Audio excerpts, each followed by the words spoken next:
Selamat malam para pemirsa, ketemu lagi di Hot Room dengan saya Hotman Paris. Profesor Dr. Kusumaatmadja, mantan guru besar Universitas Unpad, pernah mengatakan bahwa hukum itu adalah roda penggerak pembangunan. Tapi yang terjadi di Indonesia setelah merdeka 81 tahun, hukum malah menghancurkan masa depan seseorang sering terjadi. Kasus Amsal Sitepu membuat kita menangis apa yang terjadi di negeri ini. Bayangkan surat aja bisa salah ditandatangani oleh Kajari. Penangguhan penahanan berubah menjadi pengalihan penahanan. Bahkan kue brownies dikirim ke tahanan dengan kata-kata bernada ancaman. Dan sekarang katanya Kajarinya diamankan, tapi kita nggak tahu apa yang bakal terjadi.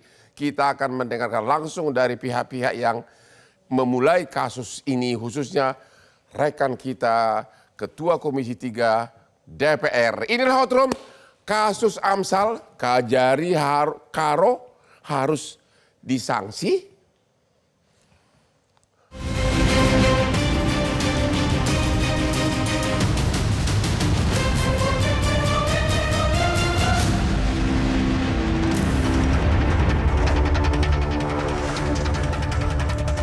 Kejaksaan Agung Republik Indonesia mengambil langkah tegas dengan menarik Kepala Kejaksaan Negeri Karo dan K. Rajaguguk ke Jakarta. Selain dan K. Kejagung RI juga mengamankan Kepala Seksi Tindak Pidana Khusus Reinhard Harvey Sembiring serta 2 jaksa penuntut umum Kejaksaan Negeri Karo. Langkah ini diambil menyusul polemik penanganan kasus dugaan korupsi yang menjerat videografer Amsal Christy Sitepu. Diketahui, Amsal sempat dituntut 2 tahun penjara, namun akhirnya divonis bebas oleh majelis hakim. Kepala Pusat Penerangan Hukum Kejagung Anang Supriyatna mengatakan hingga saat ini belum ada hasil dari proses klarifikasi 4 aparat penegak hukum tersebut.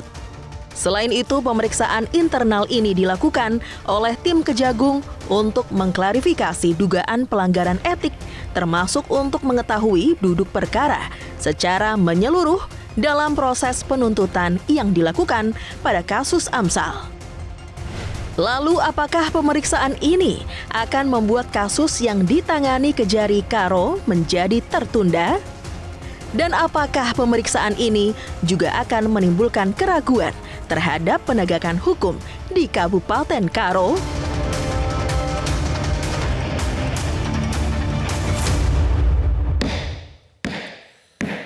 Peranan dari kopi ini semakin penting.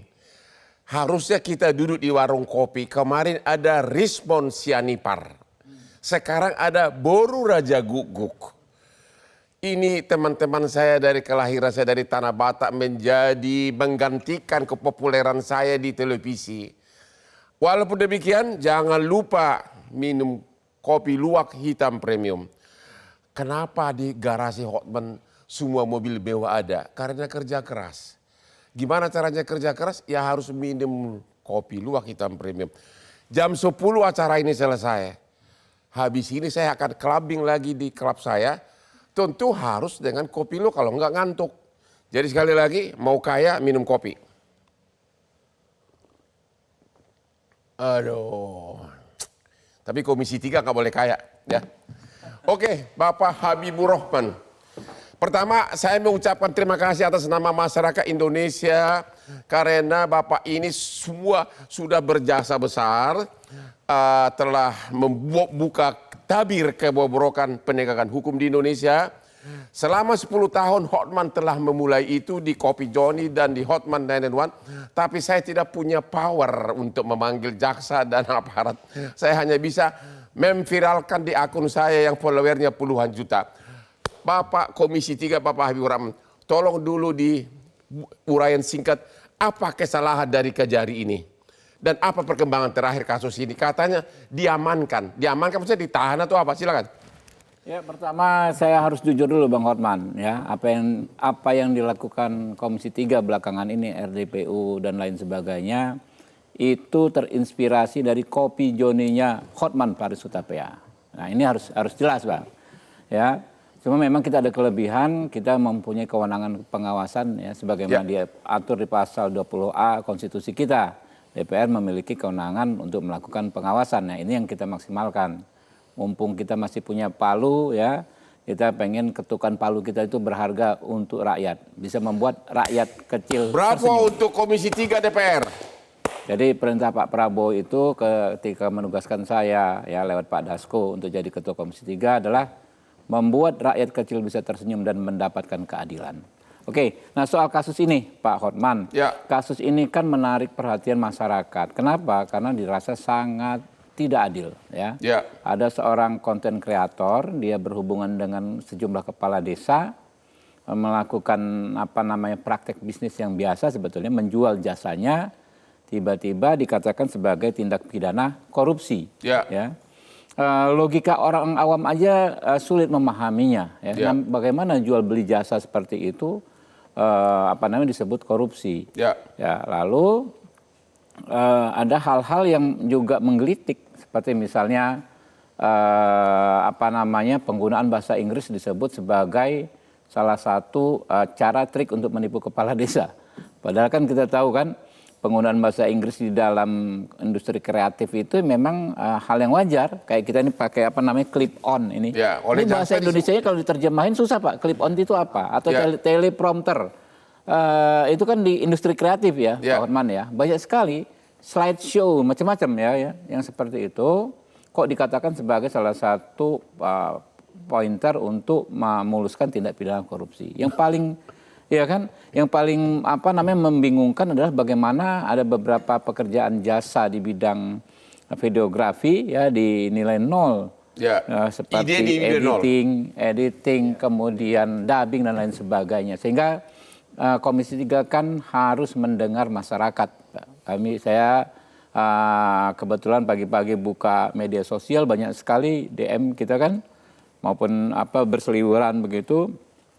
Kita tindak lanjuti, awalnya kami ini membatasi diri ya, tidak memanggil pihak Kejaksaan Negeri Karo karena ingin menjaga juga Pak.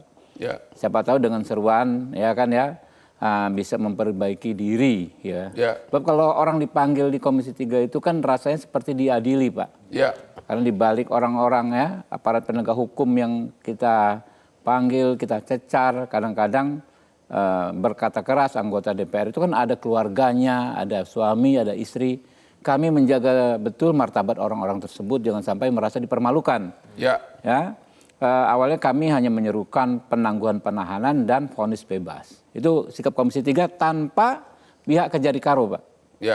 Kalau bisa diikuti ya. Nah, lalu keluarlah namanya penetapan penangguhan penahanan oleh Majelis Hakim. Kebetulan senior saya Pak Hinca Panjaitan ada di sana dan beliau kan dapil sana. Kami kirim staf Komisi 3 ya sore itu juga kan keputusan permohonan penangguhan penahanan ditandatangani Pak Dasko ya lalu dikirim sore itu juga ke Medan.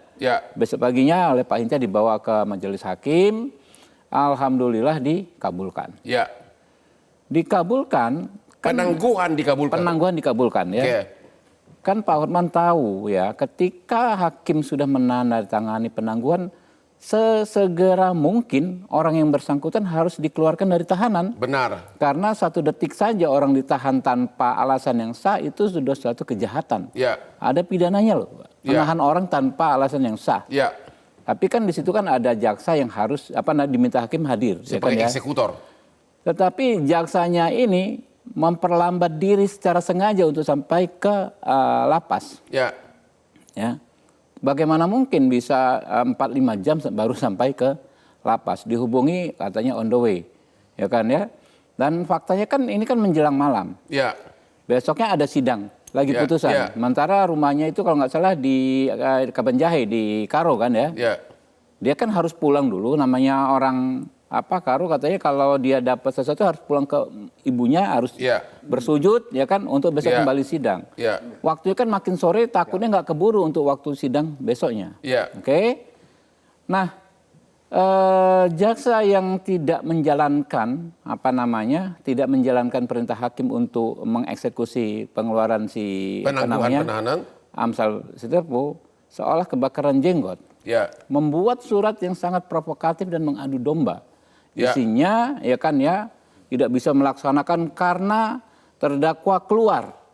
Padahal dia datangi memang telatnya sekian jam. Ditunggu ya dari perjalanan dari Medan ke mana ke Kabanjaya itu kan Brastagi segala macam. Ya. Tunggulah kami ditunggu nih oleh si ini untuk oleh si Amsal ini dan orang yang mendampingi.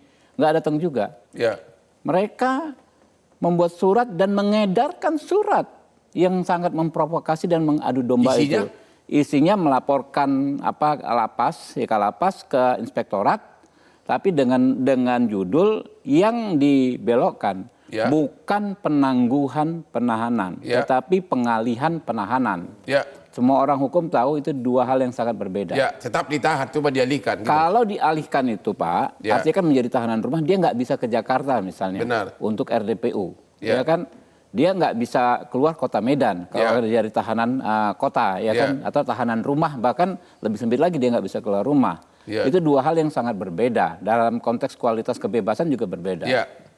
Karena itulah kami menggelar namanya rapat dengar pendapat umum ya. Nah tapi sebelum rapat dengar pendapat umum, keesokan harinya, alhamdulillah Majelis Hakim membuat putusan bebas terhadap Amsal ini. Kami datang, kami undang, baru mau nggak mau.